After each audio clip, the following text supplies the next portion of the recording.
آگے چلتی ہیں اور بہتری اسی حوالے سے آتی ہے، اور تمام سیاسی جماعتیں بھی اس بات پہ متفق ہیں کہ فوج کا سیاست میں کردار نہیں ہونا چاہیے۔ مریم نواز بھی ناظرین آج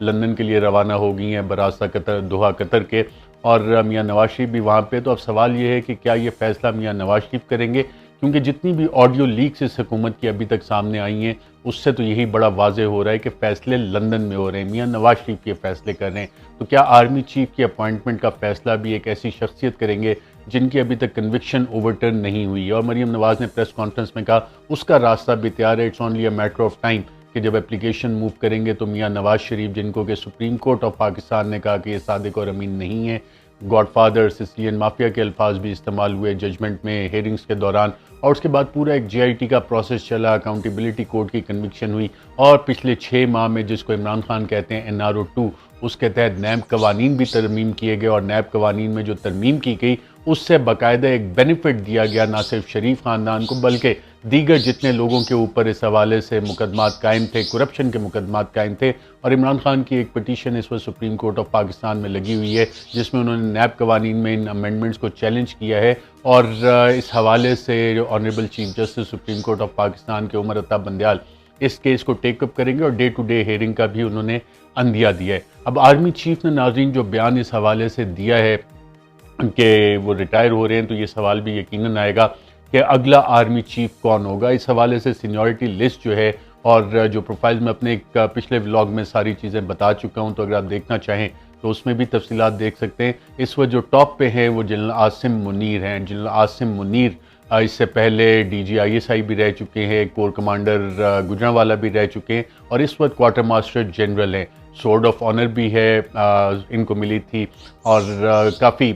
سورڈ آف آنر انہی لوگوں کو ملتی ہے، انہی کیڈٹس کو ملتی ہے جو کہ ایکسیپشنل کوالٹیز ہوں، ان کی لیڈرشپ کی کوالٹیز ہوں، اور جنرل عاصم منیر نے اپنے کیریئر میں یہ ثابت بھی کیا ہے۔ حافظ قرآن بھی ہیں، انتہائی قابل افسر ہیں، اور انتہائی شریف انسان ہیں، شریف النصف انسان ہیں۔ بطور DG MI بھی جو انہوں نے کام کیے پاکستان کو محفوظ کرنے کے لیے، دہشت گردی کے خلاف جو پاکستان کی کارروائیاں ہیں اس حوالے سے جو انٹیلیجنس سیٹ اپ تھا اس کی کافی زیادہ کنٹریبیوشن، اور خاص طور پہ جو ایکسٹرنل اینیمیز ہیں پاکستان کے، جو ملٹری انٹیلیجنس جب بطور DG MI یہ کام کر رہے تھے تو کافی ساری چیزوں نے انہوں نے انرتھ بھی کی تھی۔ اس کے بعد ناظرین نمبر آتا ہے جنرل اظہر عباس کا، جو اس وقت چیف آف جنرل سٹاف ہے۔ انتہائی اہم پوزیشن ہے چیف آف جنرل سٹاف کی، جس میں ملٹری انٹیلیجنس بھی ان کو رپورٹ کرتی ہے، ISPR بھی ان کو رپورٹ کرتا ہے، اور اس سے پہلے کور کمانڈر پنڈی بھی رہ چکے ہیں، اور پاکستان بھارت کے خاص طور پہ جو تعلقات ہیں اس حوالے سے کافی گرفت ہے ان کی معاملات پہ، اور جنرل راحیل شریف کے پرائیویٹ سیکرٹری کے طور پہ بھی انہوں نے کام کیا ہوا ہے۔ جنرل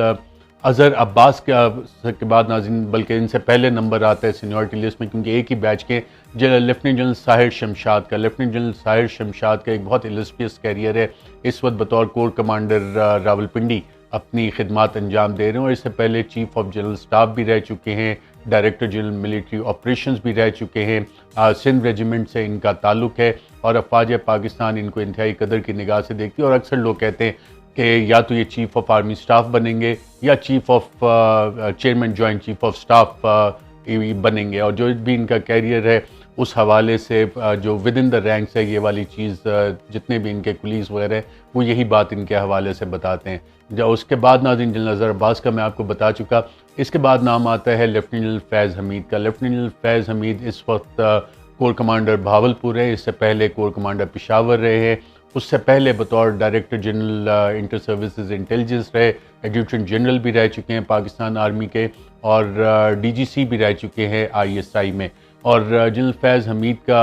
کے بارے میں کہا جاتا ہے کہ بالکل ہینڈز آن ہے، اور کوئی بھی کام اگر کسی اور سے نہ ہو رہا ہو تو جنرل فیض حمید اپنی پرسنل انٹرونشن سے اور اپنے ایکسپیرینس سے خود انٹروین کر کے وہ والے معاملات حل کرواتے ہیں۔ ان کے بعد ناظرین نام آتا ہے لیفٹیننٹ جنرل محمد عامر کا۔ لیفٹیننٹ جنرل محمد عامر اس وقت کور کمانڈر گجرانوالہ ہیں، اس سے پہلے ان کی جو تعیناتی رہی انتہائی اہم پوزیشنز پہ تعینات رہے، ملٹری سیکرٹری بھی رہے ہیں سابق صدر آصف زرداری کے، اور بلکہ ان سے پہلے نام آتا ہے لیفٹیننٹ جنرل نعمان محمود کا۔ لیفٹیننٹ جنرل نعمان محمود اس وقت پریزیڈنٹ نیشنل ڈیفنس یونیورسٹی ہیں، کور کمانڈر پشاور بھی رہ چکے ہیں، اور DG انالیسز ISI میں بھی سرو کر چکے ہیں۔ اتنا زیادہ ان کا میڈیا میں ذکر نہیں آتا رہا، اور اپنے آپ کو انہوں نے تھرو آؤٹ نان کنٹروورشل رکھنے کی کوشش کی ہے، زیادہ لائم لائٹ میں بھی نہیں آتے. تو یہ تو ناظرین لائن اپ ہے کہ ان میں سے کون نیا آرمی چیف بنے گا. خواجہ آصف اس حوالے سے کہہ چکے ہیں کہ نون لیگ میں اس وقت سوچ یہ ہے کہ جو ٹاپ پوزیشنز ہیں میرٹ پہ سینیورٹی اس حوالے سے ہی تعیناتی کر دی جائے. لیکن شاہد خاقان عباسی نے اس میں کنٹروورسی ایڈ کی جب انہوں نے یہ بیان دیا میڈیا پہ کہ لازمی نہیں ہے کہ سینیورٹی بیسس پہ ہی اپوائنٹ کیا جائے. تو نون لیگ اس حوالے سے ناظرین ابھی سوچ رہی ہے کہ انہوں نے کیا کرنا ہے کیا نہیں کرنا. لیکن میری اطلاعات یہ ہیں جو چند اہم ذرائع سے میری بات چیت ہوئی کہ انسٹیٹیوشن میں یہ فیصلہ ہو چکا ہے، جو ریکمنڈیشن ہے اور جو نئے آرمی چیف جنہوں نے بننا ہے، جو نئے chairman joint chief of staff جنہوں نے بننا ہے، ان کو انٹرنلی یہ اطلاعات موصول ہو چکی ہیں، ان کو کنوے کیا جا چکا ہے. اور نئے آرمی چیف کے آنے کے حوالے سے کچھ پوسٹنگ ٹرانسفر جو ہے اس کا سلسلہ بھی شروع ہو چکا ہے. ایک دو تعیناتیاں ہوئی ہیں جو کہ نئے آرمی چیف کے قریب سمجھے جانے والے لوگ ہیں، ان کی تعیناتیاں آلریڈی انسٹیٹیوشن میں ہونا شروع ہو گئی ہیں. کچھ اور لوگ ہیں وہ اپنی پوسٹنگ ٹرانسفرز کے حوالے سے جو ٹرانزیشن ہوگی، چینج آف کمانڈ ہوگی، اس حوالے سے آلریڈی ایم ایس برانچ کے ساتھ رابطے میں ہیں، اپنے کولیگز کے ساتھ رابطے میں کہ جناب مجھے کوئی فورن پوسٹنگ دے دو تو میں باہر جانا چاہتا ہوں. یہ کافی سارے کام بھی اس میں شروع ہو گئے. ایک اور ناظرین ابھی آنے والے دنوں میں آپ کو خبر ملے گی کہ کچھ پروموشنز ہوئی ہیں افواج پاکستان میں، کچھ ریٹائرمنٹس ہوں گی اور کچھ پروموشنز ہوں گی. اور ان پروموشنز میں ایک نام جو پروموشن کے لیے ہے وہ D G I S P R, director general I S P R major general Babar Iftikhar کا ہے. اور آئی ایس پی آر میں امید یہ کی جا رہی ہے، جو آئی ایس پی آر سے ہمیں اطلاعات آ رہی ہیں کہ میجر جنرل بابر افتخار کی پروموشن ہو جائے گی، لیفٹیننٹ جنرل بن جائیں گے. اور آئی ایس پی آر کے اندر بھی ایک دو تبدیلیاں ایسی شخصیات کی ہوں گی جو کہ کافی کنٹروورشل ہو چکے ہیں، اور اس حوالے سے ان کے بارے میں ملٹری سیکرٹری برانچ میں بھی رپورٹ جا چکی ہیں. آئی ایس پی آر نے خود بھی اس حوالے سے chief of the army staff کو کچھ انفارمیشن دی ہے. ناظرین مریم نواز لندن پہنچ چکی ہیں. سابق صدر آصف زرداری کی صحت انتہائی ناساز ہے، پھر ڈاکٹرز ان کے علاج کے لیے آ چکے ہیں، اور اگلے چند ہفتے پاکستان کی سیاست کے لیے انتہائی اہم ہیں. اور اس میں اس وقت عمران خان کون سی موو کرتے ہیں، کیا موو کرتے ہیں، تمام نظریں بنی گالہ پہ ہیں، عمران خان پہ ہیں کہ جو انہوں نے مارچ کا ایک لانگ مارچ کا اعلان کیا،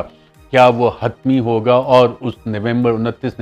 نومبر سے پہلے ایک کیئر ٹیکر گورنمنٹ انسٹال ہو جائے گی اور الیکشن جس کا وعدہ کیا جا رہا تھا وہ الیکشنز ہوں گے. مریم نواز ناظرین جو آپ کو پریس کانفرنس میں انتہائی شدید غصے میں نظر آئیں، اس پہ حوالے سے صدیق جان نے ایک ٹویٹ بھی کی کہ آرمی چیف کی گاڑی کون ڈرائیو کر کے پریزیڈنسی تک لے کے آیا. تو میں نے ایک دو لوگوں سے چیک کرنے کی کوشش کی تو ہر طرف سے صرف مسکراہٹیں ہی آتی رہی. یہ ملاقات جو پریزیڈنسی میں ہوئی، ڈاکٹر عارف الوی جو کوشش کر رہے تھے کہ معاملات کو حل کیا جائے، کچھ کشیدگی کو کم کیا جائے، اس حوالے سے نون لیگ کے پاس جو اس وقت اطلاعات ہیں ان میں انتہائی نون لیگ کے کیمپ میں انتہائی پریشانی ہے. اپنا خیال رکھیے گا ناظرین، مجھے دیجیے اجازت. اللہ حافظ. Subscribe our YouTube channel now and don't forget to press the bell icon for latest updates.